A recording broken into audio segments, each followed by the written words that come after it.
শুভ সকাল আমার প্রিয় বন্ধুরা, আশা করছি তোমরা যে যেখানে আছো সকলে ভালো আছো, সুস্থ আছো। বীরভূম জেলার ছোট্ট একটি গ্রাম থেকে আমি দৈবকী তোমাদের সকলকে জানাই আমার ব্লগ চ্যানেলে অনেক অনেক স্বাগত আর আমার অনেক অনেক ভালোবাসা। সদর দরজা খুলে বারুলি দিয়েছি, তারপরে দেখো ঝাড় দিতে শুরু করলাম। তো ওই যে মাটি ভেজানো হয়েছিল ওই জায়গাগুলো দেখো কি সুন্দর লেপে দেওয়া হয়েছে। তো কালকে তো আমরা ছিলাম না, তো তখন আমি তো রান্নাবান্না করে গিয়েছিলাম। দিদি এই জায়গাগুলো জল দিয়ে কি সুন্দর দেখো মাটিগুলো সমান করে দিয়ে লেপে দিয়েছে। এখন কিন্তু দেখতে বেশ ভালোই লাগছে, নইলে ওই যে বৃষ্টি পড়ে পড়ে কেমন যেন দেখতে লাগছিল। অনেক দিন থেকেই ভাবছিলাম যে মাটি দেবো, একটু লেপবো, ভালো লাগবে। তবে উঠোনটা লেপতে হবে জানো তো, ওই যে ধান ধরানো হয়েছিল তারপর থেকে উঠোনটা লেপা হয়নি। ওই উঠোনের মাঝখানে ধান ছিল বলে লেপা হয়নি। তো একদিন সময় করে কালকে যদি সময় হয় তো গোবর মাটি দিয়ে উঠোনটা লেপবো। আর এই পাশটা দেখো গোবর দিয়ে লেপা হয়েছে, সেই জন্য কত সুন্দর দেখতে লাগছে। তো এই দিকটা দিদি ওই ধান সিদ্ধ করার পর লেপে নিয়েছিল। তো যাই হোক, খুব সুন্দর লাগছে। এভাবেই কিন্তু গোটা উঠোনটা লেপবো, তাহলে দেখতে আরও ভালো লাগবে। তো এখানে দেখছো কিছু খড় আছে, কারণ ধান সিদ্ধ এখনও শেষ হয়নি। এখন রোদ করছে না বলে ওই মুড়ির চালটা আপাতত করছি। তো কয়েকদিন পর একটু রোদ বাড়লে তখন আবার চাল করব। বাসনপত্রগুলো ধুলাম, ধুয়ে ঘরে রাখলাম। তারপরে চলে এলাম যে ফাঁকা বোতলগুলো ছিল সেই বোতলগুলোই জল ভরতে। আর হ্যাঁ, কালকের ভিডিওতে তোমরা অনেক অনেক ভালোবাসা দিয়েছো, অনেকে অনেক কমেন্ট করেছো, খুব সুন্দর লেগেছে তোমাদের কমেন্টগুলো। আর সত্যিই গো, তোমরা পাশে আছো বলে, তোমরা ভালোবাসা দিয়েছো বলেই কিন্তু আমি কাজটা এখন করতে পারলাম। করতে পারতাম, তবে এখন পারতাম না গো, পরে হয়তো করতাম, তবে তোমরা আছো বলে কিন্তু খুব তাড়াতাড়ি করতে পারলাম। তো আবারও তোমাদের সকলকে জানাচ্ছি অসংখ্য ধন্যবাদ, এভাবেই আমার পাশে থেকো। আর হ্যাঁ, এখন অনেক নতুন বন্ধু আছো যারা আমার ভিডিও দেখছো কিন্তু সাবস্ক্রাইব করছো না, তাদের কাছে একটি অনুরোধ করব, আমার চ্যানেলটিকে সাবস্ক্রাইব করে আমার পাশে থেকো। আর এখন শীতের দিন দেখো, সেই জন্য বেশি বোতল ফাঁকা থাকছে না। আর গরমের দিনগুলোতে তোমরা দেখতে যে বড় যে বালতিটা আছে সেই বালতিটাও নিয়ে আসতাম। তো এখন ওই বেশি বোতল ফাঁকা হচ্ছে না বলে ওই ধামাতে করে নিয়ে চলে আসছি। তো দেখো একটা একটা করে সব বোতলেই কিন্তু জল ভরে নিলাম। চলো এবার ধামাটাকে ঘরে নিয়ে গিয়ে বোতলগুলো রেখে দিই।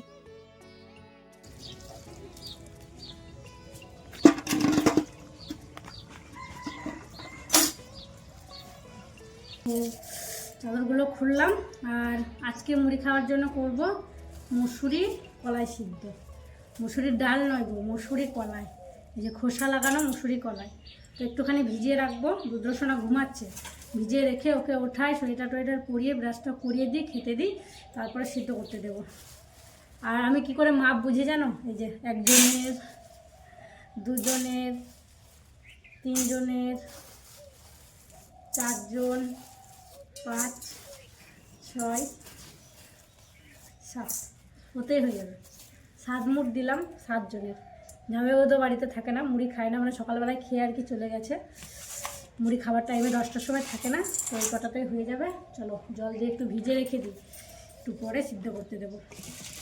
আর জল দিয়ে ভিজে রাখলে জলটা একটু নেবে আর কি, একটু মোটা হবে, সিটিটা একটু কম লাগবে, গ্যাসটা অল্প খরচা হবে। হ্যাঁ থাক, একটুখানি থাকলো, একদিন হবে না।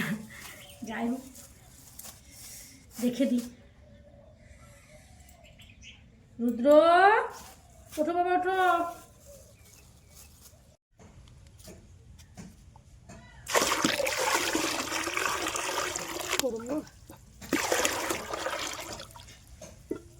কয়েকদিন থেকে তোমরা দেখছো যে ভালো রোদ হচ্ছে না, তো সেই জন্য না অনেক জামা কাপড় জড়ো হয়ে আছে, মানে কাচবো করে জামা কাপড়গুলো কাচা হয়নি।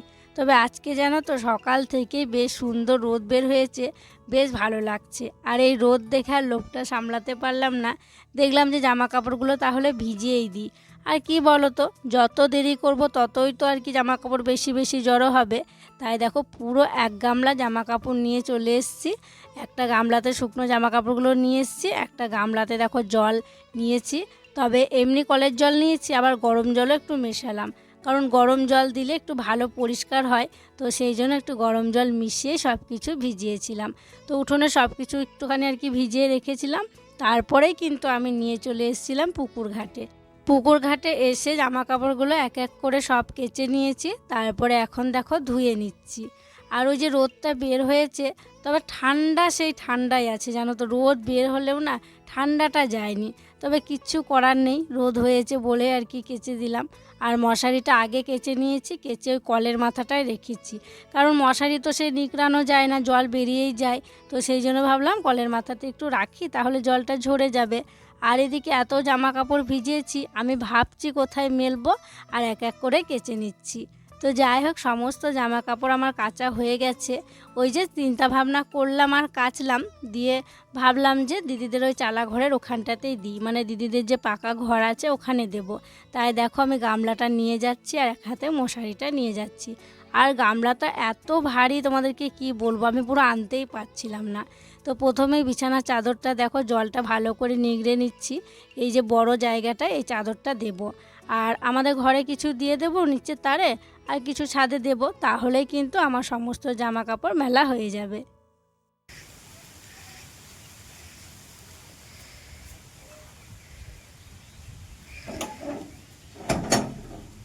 ঝোলা নিয়ে বেরিয়ে পড়লাম গো, মাংস আনতে যাচ্ছি।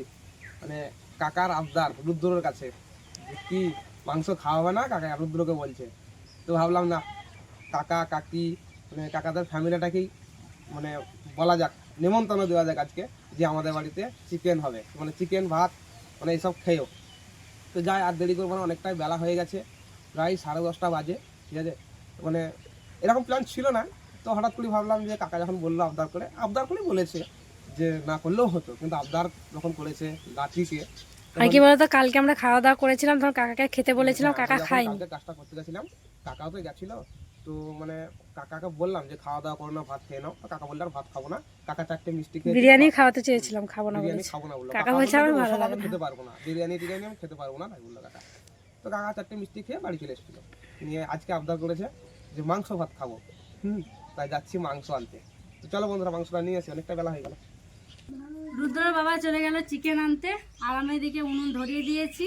আর বীজ থেকে দেখো বসিয়েছি সবজি কাটার জন্য, সবজি কাটতে হবে, তারপরে আদা রসুন অনেক ছাড়াতে হবে। তো বৃষ্টি মুড়ি খেতে খেতে এসেছিলো, ওকে বললাম তোমাকে আর বাড়ি যেতে হবে না, এখানে হাত ধাও, যে এখানে তুমি সবজিপাতি কাটতে শুরু করো। তো দেখো কাটতে শুরু করে দিয়েছে। এখানে কেটে দিল আলু চিকেনের জন্য, আলুটা এখন আমি ভাজবো, হাঁড়ি কড়াই বসালাম। কড়াই ওদিকে গরম হোক। আর আজকে তো বড় কড়াইটা বসিয়েছি, তো বেঁকা হয়ে বসানো হয়েছে, সোজা হয়ে বসানো যাবে না, বড় হাঁড়ি বড় কড়াই একসাথে। আর বাবা গেছিলো শাক আনতে, যে শাক নিয়ে এলো, চলো শাকটা দেখি কিসের শাক নিয়ে এসছে দেখি। বাবাকে বললাম পালং আর পঙ্কা মিশিয়ে নিয়ে আসবেন, একরকম খেতে ভালো লাগে না, 2 রকম যদি মেশানো হচ্ছে খেতে বেশি ভালো লাগছে। ধনে পাতা নিয়ে এসছে অল্প করে চিকেনে দেওয়ার জন্য, চলো দেখি।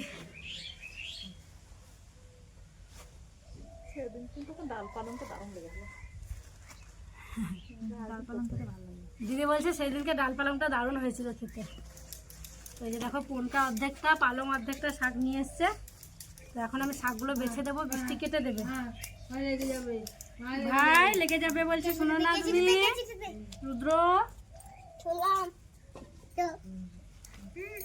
দেখি কড়াইটা গরম হলো নাকি, আলুটা ভাজতে দিই, এসে তখন একটু একটু করে বেছে দেবো। কচু দাঁড়া বেশ অনেকক্ষণ হয়েছে, রুদ্রর বাবা চিকেন নিয়ে চলে এসছে। তো চিকেন আনলেই তো ঘরে একটু দেখে নিতে হয়, আর একটু ভালো জলে ধুয়ে নিতে হয়। ওখানে ধুয়ে দেয় অবশ্য, তবুও একবার ঘরের জলে আর কি ধুয়ে নিই। তো আমি দেখো মাংসের পিসগুলো দেখে নিচ্ছি, আর একটু করে যেগুলো বড় বড় আছে সেগুলো কেটে নিচ্ছি। আর হ্যাঁ, তোমরা অনেকেই কমেন্ট করে বলো এই যে আমি কাটি সেই জন্য, যে পিস পিস করে তো নিয়ে আসা হয়, আবার কেন তুমি বাড়িতে কাটো। তো কি বলো তো, মানে ওরা তো আর এই বটি দিয়ে কাটে না, সেই চুটিয়ে চুটিয়ে কাটে, মানে না একটার ওপরে আর একটা লেগে থাকে। তো সেই জন্য বাড়িতে আনার পর এভাবে একটু দেখে নিই আর কেটে নিই।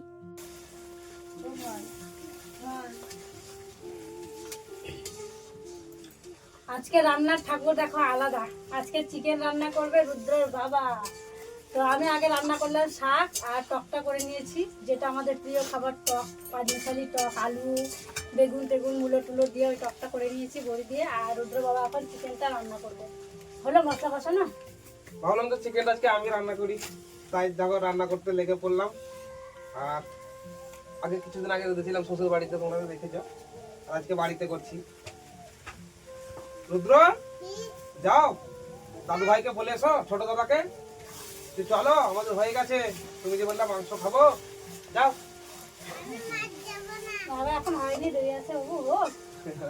রুদ্রকে এরকম বললাম।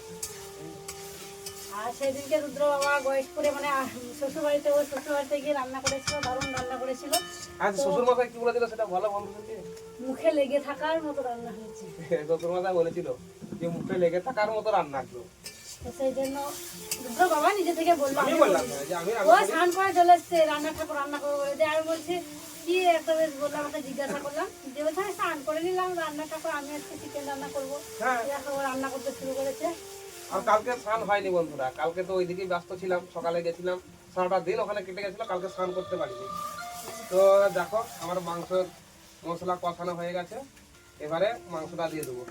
তোমরা তো দেখলে যে রুদ্র বাবা চিকেন রান্না করছে, আর আমি গিয়েছিলাম বাসন মাজতে। এই যে এটা তো চিকেন রাখা ছিল, ধুলাম, তো এটাই তো ঢালা হবে আবার চিকেন, তো সেই জন্য ধুয়ে নিয়ে আসলাম।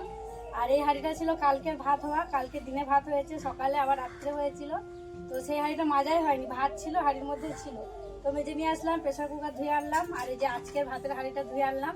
এখন শুধু বাকি থাকলো মাংস রান্না হচ্ছে ওই কড়াইটা, তো এগুলো সব ধোয়া হলো, চলো এগুলো রেখে দিই। আর ওদিকে দেখি রুদ্র বাবা কতটা কি রান্না হলো, এখন কি চলছে। অনেকটা সময় লাগলো এতগুলো বাসন মাজতে, চিকেনটা হয়ে গেলে তখন কড়াইটা মেজে নেব। আর এদিকে দেখো ভাগ্নি স্নান করে নিয়েছে, বাবাও স্নান করে নিয়েছে, মা অনেক আগে করেছে, সবার স্নান হয়ে গেছে। চিকেনটা রান্না হয়ে গেলেই কিন্তু সবাইকে খেতে দিয়ে দেবো। এই যে দেখো রুদ্রর বাবার চিকেন রান্না কিন্তু প্রায় হয়ে এসছে। ভালো করে কষিয়ে নেওয়ার পর জল দিয়েছিল, তারপরে একটু ঢাকা দিয়েছিল। আর এখন আলু সিদ্ধ হয়ে গেছে, আর কালারটাও কিন্তু খুব সুন্দর হয়েছে। এদিকে আমি রুদ্রকে বললাম যে রুদ্র সোনা যাও, এবার ঠাম্মিদেরকে ডেকে নিয়ে এসো। তাই রুদ্র গেল কাকাদের বাড়িতে, কাকাকে তারপরে কাকিমাকে সবাইকে ডাকতে। তো এবার হচ্ছে আমি তরকারিটা নামিয়ে নেব। ও নামাতে পারবে না, ওর তো অভ্যাস নেই, নামাতে গিয়ে যদি পড়ে যায়, তাই তরকারিটা আমি নামিয়ে নেব। রুদ্র গিয়ে কাকাদেরকে ডেকে নিয়ে এলো। আর দেখো এখন কাকাই এসছে, কারণ দেওয়ার এখন স্নান করছে, আর কাকিমা ঘরে কি আর কি কাজ করছে। আর বৃষ্টি কিন্তু এখানেই আছে, পরিবেশন করছি বৃষ্টি আর আমি। ওকে ডাকলাম, বললাম এসো আমরা দুজনে দিয়ে দিই, তাই আমরা দুজনেই দিয়ে দিচ্ছিলাম। আমি ঘরে সবার জন্য বাড়ছিলাম, আর বৃষ্টি সবাইকে এনে এনে আর কি দিচ্ছিল। আর এখানে দেখো খোড়াতে ভাত নিয়ে আসা হয়েছে, যে নেবে তাকে আর কি দেওয়া হবে। তো বাবাকে ভাত দিলাম আর একবার, তাই একটু ঝোল নিয়ে এসে বাবাকে দেয়া হলো। তো কাকাদের খাওয়া হবে, তারপরে তখন আমরা সবাই বসে পড়ব। কাকা বাবাদের খাওয়া হয়ে গেছে, তারপরে দেখো দেওর চলে এসছে, কাকিমাও চলে এসছে।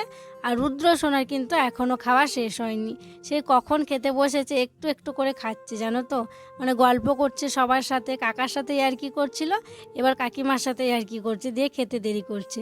আর সত্যিই গো, রুদ্রর বাবার মাংস রান্নাটা খুব সুন্দর হয়েছে। বৃষ্টিকে জিজ্ঞাসা করলাম বলো কেমন হয়েছে, বললো যে ভালোই লাগছে। তো যাই হোক, জমিয়ে গল্প করছি আর আমরা খাওয়া দাওয়া করছি। বাসনপত্রগুলো ধোয়ার পর একটুখানি বসেছিলাম, তো তারপরে ওই যে দিদিদের চালাঘরে জামা কাপড়গুলো মেলা ছিল, ওই জামা কাপড়গুলো সব তুলে আনলাম। কিছু কিছু শুকিয়েছে, কিছু কিছু শুকায়নি, তো ভেজাগুলো আবার মেলে দিলাম, আর শুকনোগুলো রাখলাম আর কি, গুছিয়ে রাখা হয়নি এখনো, গোছাতে হবে, রেখেছি। আর এদিকে সন্ধ্যা হয়ে যাবে বলে তাড়াতাড়ি করে বালিশের কভারগুলো ভরবো বলে বালিশগুলো নিয়ে আসলাম, কভারগুলো নিয়ে আসলাম।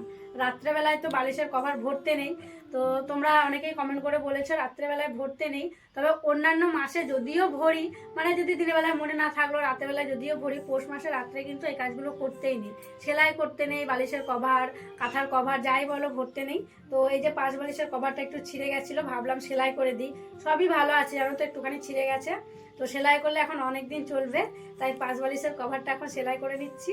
কভারটা সেলাই করে নেব, তারপর তখন বালিশের কভারগুলো সব এক এক করে ভরে নেব। তোমরা তো দেখলে যে আমি বালিশের কভারগুলো ভরছিলাম বিকেলবেলা, তখন রুদ্র বাবা শুয়েছিল। তো রুদ্র বাবা শুয়েছিল, আমি তখন বালিশের কভার ভরেছি, ওকে বললাম তোমার এবার পালা হচ্ছে বিছানার চাদর পাতা আর বিছানার আগে সুন্দর করে গোছানো। তখন তো ও উঠলো না, ও যদি উঠতো তাহলে কিন্তু তখনই আমি সব মানে চাদর টাদর পেতে একদম পরিষ্কার করে নিতাম। তো তুলে রেখেছিলাম, সব কিছু রোদে দেওয়া হয়েছিল, বালিশ তারপরে কাঁথা, তো সব কিছু রোদে দেওয়ার পর ওই যে বিকেলবেলা ভরে রেখেছিলাম। এখন দেখো রুদ্রর বাবা বিছানার চাদরটা পেতে দিল। আর হ্যাঁ, রুদ্র যে নিচ থেকে সব উপরে তুলে তুলে দিচ্ছে ওর বাবাকে বালিশগুলো। আর ওর লেপের কভার একটা করবো ভাবলে, জানো তো, ও যেটা হলুদ ছিল জানো তো রুদ্র বাবা, মানে এমন ছেঁড়া ছিঁড়ে গেছে, রুদ্র একদম পা ঢুকিয়ে দিয়েছিল আজকে রাতে, গেল রাত্রে পা ঢুকিয়ে দিয়েছিল, বড় ছেঁড়া। হ্যাঁ, দিয়ে আমি বলছি অত বড় ছিঁড়ে গেছে আর সেলাই করবো না, নতুন মানে আর একটা কাপড়ে আর কি করবো। তো রাত্রেবেলায় তো করতে নেই, রাত্রেবেলা আর করা হবে না, ওকে একটু পরাবো। তো কালকে যদি হয় দিনের বেলায় সময়, তাহলে কালকে ভাবছি একটা কভার করে নেব। আগের বার করেছিলাম সুতির কাপড়ের তো, আর কাপড়গুলো কি বলো তো, সে আমার পরা কাপড় দিয়ে করি তো, যে আর কি বেশি দিন যায় না। বাবা তুমি ওটা তুলতে পারবে না শোনা বাবা।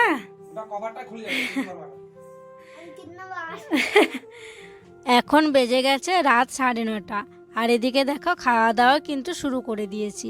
ভাত তরকারি সব গরম করা হলো, তারপরে কিন্তু খাওয়া দাওয়া শুরু। আর আজকে আর বাইরে বসা হয়নি, মানে বেশ ঠান্ডা তো বাইরে, তো সেই জন্য ভাবলাম যে ঘরেই হয়ে যাবে, তাহলে ঘরেই বসি। তো রুদ্র বাবা প্রায় দেখো খাওয়া হয়ে গিয়েছে, ও উঠলে তখন আমি বসে পড়বো। তো যাই হোক, চলো খাওয়া দাওয়া করে নিই, আর আজকের মতো এখানেই বিদায় নিচ্ছি গো। তোমরা সকলে ভালো থেকো, সুস্থ থেকো। আর যারা নতুন বন্ধু হয়ে আমার এই ভিডিওটি দেখছো, তাদের কাছে একটি অনুরোধ করব, আমার চ্যানেলটিকে সাবস্ক্রাইব করে আমার পাশে থেকো। আর যারা পুরনো বন্ধু হয়ে আমার পাশে আছো, তাদেরকে আমার অসংখ্য অসংখ্য ধন্যবাদ আর অনেক অনেক ভালোবাসা। দেখা হবে আবার পরবর্তী ব্লগে।